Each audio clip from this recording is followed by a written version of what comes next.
Much for joining my Instagram live. Today I'm going to be talking about the differences between personal and business branding. I wanted to come up with this topic because it's something that I talk about a lot, but not so much compared to marketing. And today I'm going to be focusing on the differences between personal branding and business branding. I'm also going to be talking about Fortune 500 companies that are really good at business branding, and I'm open to answering any questions that you have along the way of this presentation. So let's get started. So personal branding is focusing on a strategy of your personality, who you are as an individual.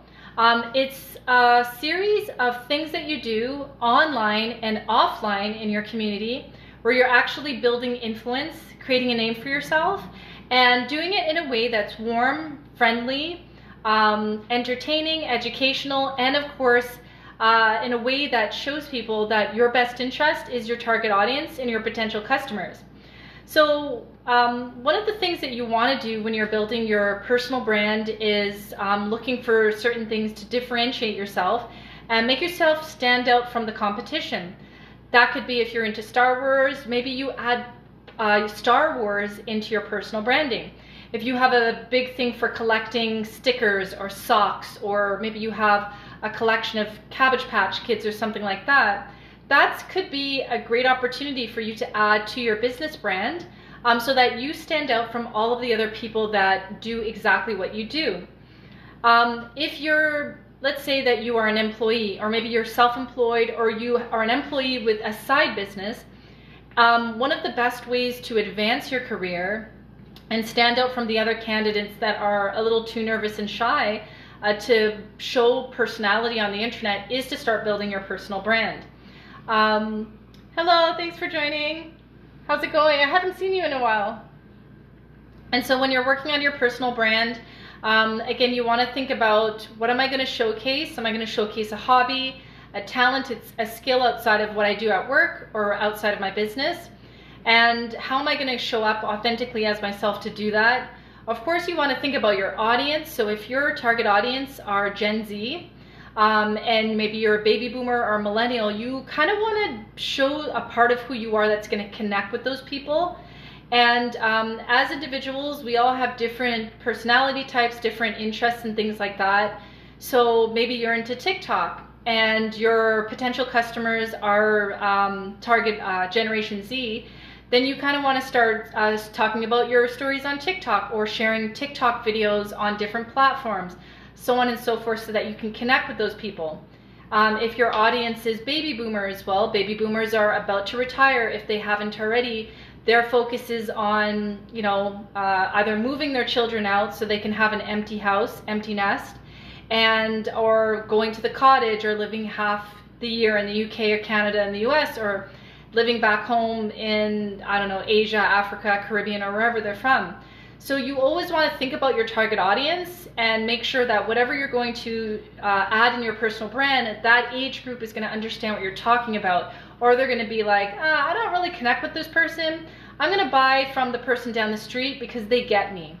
So think about that when you're thinking about personal parts of yourself that you want to share online.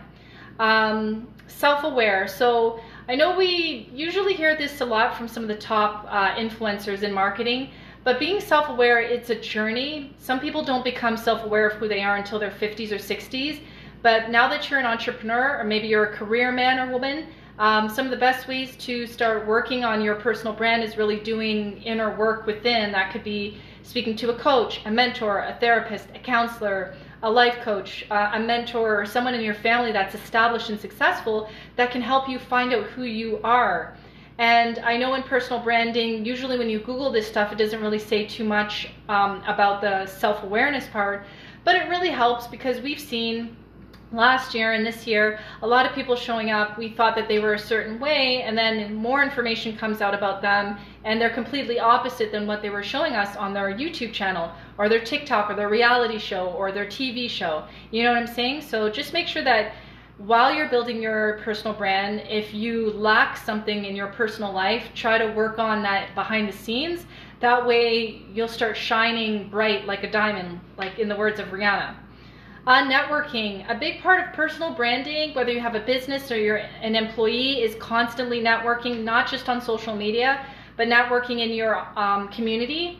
That could be networking nationally, across your country, in your state or your province, in your county, whatever it is that is considered in your country.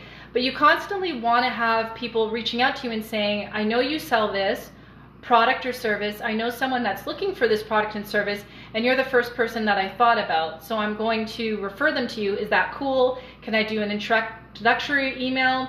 Can I send them your information? And that's really what you want to do with respect to your personal brand.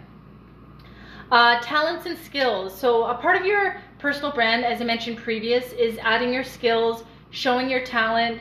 That could be, I don't know, playing sports. That could be painting. You can add certain things to your personal branding that you do that your business owners, your colleagues, or people in your industry wouldn't quite expect to see from you. And you add that to your personal brand with the dip of your business on your personal and or business pages, so that you can, again, stand out from your competitors and show people that you have a personality and you're completely different than everybody else who does what you do. Now, business branding is a little bit different. Business branding is more like your company uniform, your business cards, your logo, your website, so on and so forth, your public image, your motto, your slogan, the words that you use from your mission statement that reminds people, like Nike has "Just Do It," and other brands have certain slogans, so on and so forth. So business, it's a little less personal, although there's nothing wrong with adding some personal branding into your business branding, because it just adds a little bit more spice, some more interest for people who are going to potentially buy from you and your target audience as well as your followers. And that's it for the business branding. You just really want to stay focused on your company guidelines for your marketing, your style guidelines, your brand colors. There are companies that actually purchase certain colors so that their blue can stand out from another company's blue, so on and so forth. So you have to ask yourself, what's my budget and how much do I want to differentiate my business brand by maybe purchasing a font or purchasing a specific color, making sure that my logo doesn't look too much like another company's logo that might be in a different industry. Because that happens sometimes too, where you might look at a logo, you're in automotive, but your logo looks something like fast food. So that can cause a problem. So just make sure that your graphic designer is really on point, your marketing team is on point and doing the necessary research, and so on and so forth. Now, the last part of this live is talking about Fortune 500 companies. Now, I'm talking about Apple. Apple, I talk about them a lot. They're really, really good at creating advertisements and commercials that really make you feel as if you're not really buying the gadget, but you're buying the benefit that you'll get from it. Every time I watch an Apple ad on YouTube or wherever the case may be when I'm streaming, I never really feel as if I'm watching an advertisement. It looks like a music video or like some kind of a reel or something, not an Instagram reel, but a reel. And it doesn't feel so much like a commercial. It feels like somebody who's dancing through the streets, having fun. Of course they have the headset on. Of course they have you know, an iPhone in their hand or a tablet or whatever the case may be. But I always feel every time I look at Apple that they're selling some kind of emotion that you'll get, the convenience that you'll get, the memories that you'll get when you buy their electronics. And that's the power that you want to have when you're building out your business and your personal brand for your business. Study Apple. You'll learn so much just by looking at their commercials and studying how the company went from the beginning to present. Google is another one. I think Google does a lot of online paid ads, obviously with Google, but I feel like they created such a big necessity and a need to use them. I'm not sure if they're in one of the top 3 or 5 search engines in the world right now, but the beautiful thing about Google is when you go on their website, they're constantly changing the logo at the top to fit some kind of an anniversary or a pop culture moment. And I remember last year they did a lot of like BLM, and I think it was Google or YouTube. No, it was Google. They did this like short video, and it was like for Black History Month. Again, I can't recall if it was this year or last year, but they put a lot of emphasis on the journey of all the Google photos and the Google videos that were captured throughout this timeline of history from a specific group of people.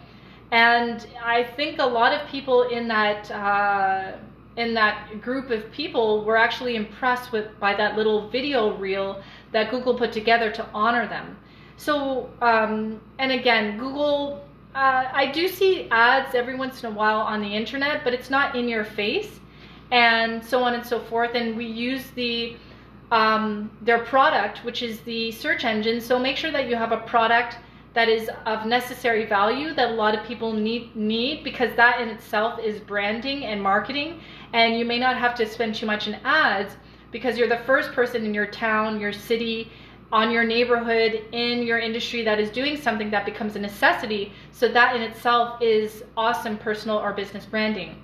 So thank you so much for joining my personal versus business branding live stream. I'm going to make sure to download this and put it on my YouTube channel tomorrow morning at 1 p.m. Eastern Standard Time. That's 11 a.m. Mountain Daylight Time.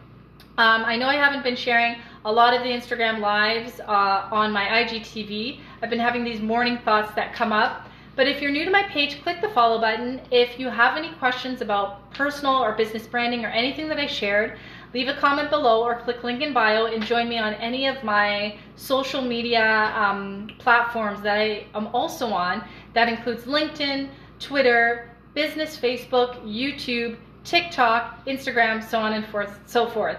Thank you so much for joining. And oh, hi, thanks for joining. I was just about to log off, but basically, oh, okay. All right, everybody, thank you so much for joining me today, and I hope you have a wonderful rest of the week. Stay safe, and again, if you have any questions, send me a DM, click link in bio, or leave a message under this video. Thanks so much. Bye-bye.